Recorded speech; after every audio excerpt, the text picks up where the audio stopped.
بادشاہ اور اجنبی شخص۔ پرانے وقتوں کی بات ہے کہ ایک بادشاہ کے دربار میں ایک اجنبی حاضر ہوا اور بادشاہ سے نوکری کا طلبگار ہوا۔ بادشاہ نے جب اس کی قابلیت دریافت کی تو اس نے بتایا کہ وہ سیاسی عربی میں سیاسی کا مطلب ہوتا ہے افہام والافہیم سی مسئلے کا حل نکالنے والا اور معاملہ فہیم آدمی ہے۔ بادشاہ کے پاس پہلے ہی سیاست دانوں کی لمبی قطار تھی، لیکن اتفاق سے اس کے استنبول کا مسئول یا فہیدار فوت ہو چکا تھا، چنانچہ بادشاہ نے اسے اپنے خاص استنبول کا مسئول بنا دیا۔ کچھ دن بعد بادشاہ نے اس شخص سے اپنے سب سے عزیز گھوڑے کے بارے میں دریافت کیا تو اس نے کہا کہ یہ گھوڑا نسلی نہیں ہے۔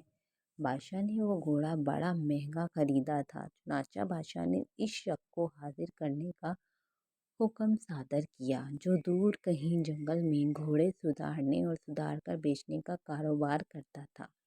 جب وہ شخص حاضر ہوا تو بادشاہ نے اس شخص سے دریافت کیا کہ تم نے تو مجھے یہ گھوڑا اصیل اور نسلی کہہ کر بیچا تھا، لیکن یہ تو نسلی نہیں۔ اس شخص نے جواب دیا کہ بادشاہ سلامت گھوڑا ہے تو نسلی، لیکن اس کی پیدائش کے وقت اس کی ماں مر گئی تھی، چنانچہ یہ گھوڑا ایک گائے کا دودھ پی کر اور اسی گائے کے زیر سایہ پلا ہے اور بچپن اس نے گائے کے ساتھ ہی گزارا ہے۔ بادشاہ نے اس شخص کو رخصت کیا اور اپنے استنبول کے مسئول کو بلا کر پوچھا کہ تم نے کیسے پتہ چلایا کہ گھوڑا اصیل نہیں؟ اس نے جواب دیا کہ گھوڑا جب گھاس کھاتا ہے تو سر نیچے کر کے گایوں کی طرح گھاس کھاتا ہے، جبکہ نسلی گھوڑا گھاس منہ میں لے کر سر اٹھا لیتا ہے۔ بادشاہ اس کی فراست سے خاصا متاثر اور حیران ہوا اور اس کے گھر میں اناج، گھی، بھنے دمبے اور پرندوں کا اعلیٰ گوشت بطور انعام بھجوایا۔ اس کے ساتھ ساتھ اس کو اپنی بیگم کے محل میں تعینات کر دیا۔ کچھ عرصہ گزرنے کے بعد اس نے اپنے مصائب سے اپنی بیگم کے بارے میں رائے مانگی تو اس نے جواب دیا کہ اس کی طور اتوار تو ملکہ جیسے ہیں، لیکن شہزادی کسی بادشاہ کی بیٹی نہیں ہے۔ یہ سن کر بادشاہ کے پیروں تلے سے زمین نکل گئی، کیونکہ اس کی بیوی ایک بادشاہ کی بیٹی تھی۔ بادشاہ نے اپنے حواس درست کیے اور اپنی ساس کو بلا بھیجا اور معاملہ اس کی گوش گزار کی۔ بادشاہ کی ساس نے اسے جواب دیا کہ حقیقت یہ ہے کہ تمہارے باپ نے میرے میاں سے ہماری بیٹی کی پیدائش پر ہی اس کا رشتہ مانگ لیا تھا، لیکن ہماری بیٹی 6 ماہ کی عمر میں فوت ہو گئی، چنانچہ ہم نے تمہاری بادشاہت سے قریب تعلقات قائم کرنے کے واسطے اس بچی کو اپنی بیٹی بنا لیا اور اس کی پرورش کر کے تمہارے ساتھ اس کی شادی کر دی۔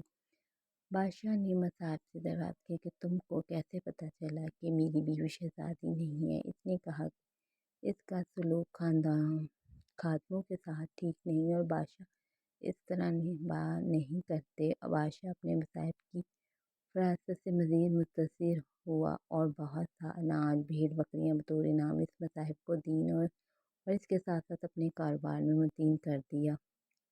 کچھ عرصہ گزرنے کے بعد اس نے اپنے اس مصائب سے اپنی بارے میں دریافت کیا۔ مصائب نے کہا کہ اگر جان کی امان پاؤں تو عرض کروں۔ بادشاہ نے اس سے جان کی امان کا وعدہ لیا تو اس نے کہا کہ تم ہو تو بادشاہ، لیکن نہ تم بادشاہ کی بچے ہو، نہ تو تمہارا چال چلن بادشاہوں جیسا ہے۔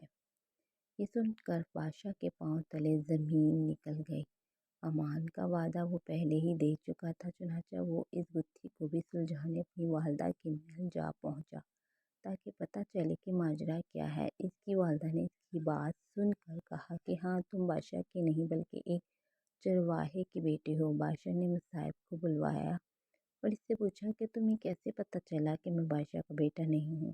مصعب نے بادشاہ کو جواب دیا کہ بادشاہ جب کسی کو انعام و اکرام دیا کرتے ہیں تو ہیرے، موتی، جواہرات کی شکل میں دیتے ہیں، لیکن تم جب بھی کسی کو انعام و اکرام سے نوازتے ہو تو اناج اور بھیڑ بکریاں اور کھانے پینے کی چیز عنایت کرتے ہو۔